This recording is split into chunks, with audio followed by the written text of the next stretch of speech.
অনেকটা হঠাৎ করেই বাংলাদেশের রাজনীতিতে নতুন অস্থিরতার ইঙ্গিত পাওয়া যাচ্ছে। বিএনপি আর সমন্বয়ক থেকে দেশ পরিচালনার দায়িত্ব পাওয়া উপদেষ্টাদের মুখোমুখি অবস্থান ভাবিয়ে তুলছে বিশ্লেষকদের।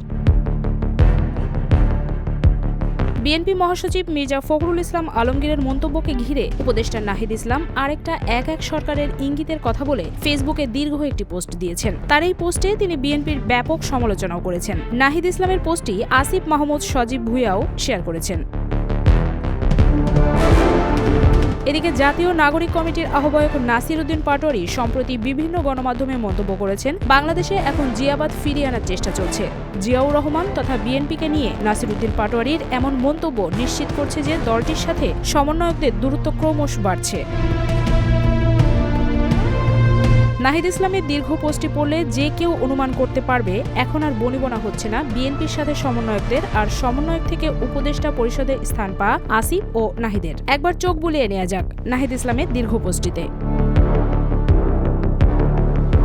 বিএনপি মহাসচিবের নিরপেক্ষ সরকারের দাবি মূলত আরেকটা এক সরকার গঠনের ইঙ্গিত বহন করে। একের বন্দোবস্ত থেকেই আওয়ামী ফ্যাসিজমের উত্থান ঘটেছিল। বিএনপি মহাসচিবের বক্তব্যে সামনে আরেকটা এক সরকার সংসদীয় সংখ্যাগরিষ্ঠতা ও নতজানু পররাষ্ট্রনীতির ধারাবাহিকতা এবং গুম, খুন ও জুলাই হত্যাকাণ্ডের বিচার না হওয়ার আলামত রয়েছে। ছাত্র এবং অভ্যুত্থানের নেতৃত্বকে মাইনাস করার পরিকল্পনা ৫ আগস্ট থেকেই শুরু হয়েছে। ৫ই আগস্ট যখন ছাত্র জনতা রাজপথে লড়াই করছে, পুলিশের গুলি অব্যাহত রয়েছে, তখন আমাদের আপোষকামী অনেক জাতীয় নেতৃবৃন্দ ক্যান্টনমেন্টে জনগণকে বাদ দিয়ে নতুন সরকার করার পরিকল্পনায় ব্যস্ত ছিলেন। অনেকে ছাত্রদের কথাও বলেছেন সেখানে। আমরা ৩ আগস্ট থেকে বলে আসছি, কোনো প্রকারের সেনা শাসন বা জরুরি অবস্থা মেনে নেব না। আমাদেরকে বারবার ক্যান্টনমেন্টে যেতে বলা হলেও আমরা যেতে অস্বীকার করি। শেষ পর্যন্ত বঙ্গভবনে আলোচনা ও বার্গেনিং এর মাধ্যমে ডক্টর ইউনূসকে প্রধান করে অন্তর্বর্তী সরকার গঠনের সিদ্ধান্ত হয়।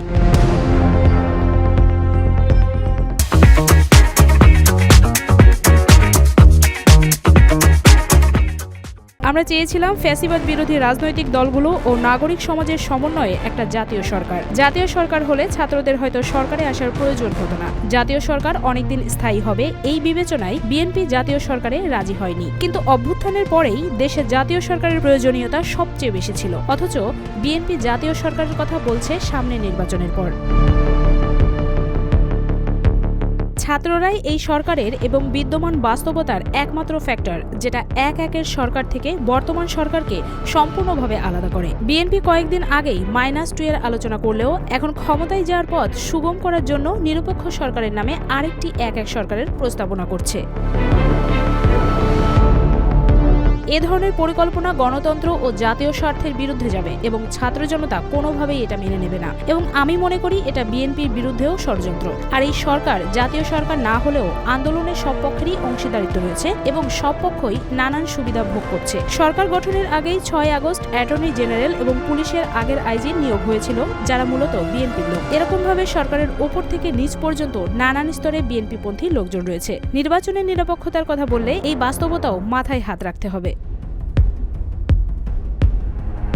রাষ্ট্রপতির পরিবর্তন, সংস্কার, নতুন সংবিধান, জুলাই ঘোষণা সব ইস্যুতেই বিএনপি বিরুদ্ধে অবস্থান নিয়েছে। অথচ এগুলো কোনোটাই ছাত্রদের দলীয় কোনো দাবি ছিল না। কিন্তু দেশের স্থিতিশীলতা, বৃহত্তর স্বার্থ এবং জাতীয় ঐক্য ধরে রাখার জন্য ছাত্ররা বারবার তাদের অবস্থান থেকে সরে এসেছে। কিন্তু এর মানে এই না যে গণতন্ত্র বিরোধী ও অভ্যুত্থানের আকাঙ্ক্ষা বিরোধী কোনো পরিকল্পনা হলে সেখানে আমরা বিন্দু পরিমাণ ছাড় দেব।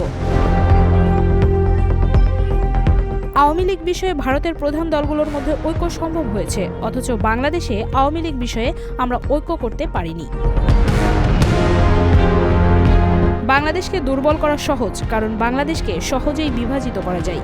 এদেশের বড় বড় লোকেরা অল্প মূল্যে বিক্রি হওয়ার জন্য প্রস্তুত থাকে। আমি মনে করি না সমগ্র বিএনপি এই অবস্থান গ্রহণ করে, বরং বিএনপির কর্মী সমর্থকদের বড় অংশই অভ্যুত্থানের আকাঙ্ক্ষার বাস্তবায়ন চায়। বিএনপির দেশপ্রেমিক ও ত্যাগী নেতৃত্বকে আহ্বান করব, ছাত্র জনতার অভ্যুত্থানের বিরুদ্ধে না গিয়ে ছাত্র জনতার সাথে বৃহত্তর ঐক্য ও সংহতির পথ বেছে নিন।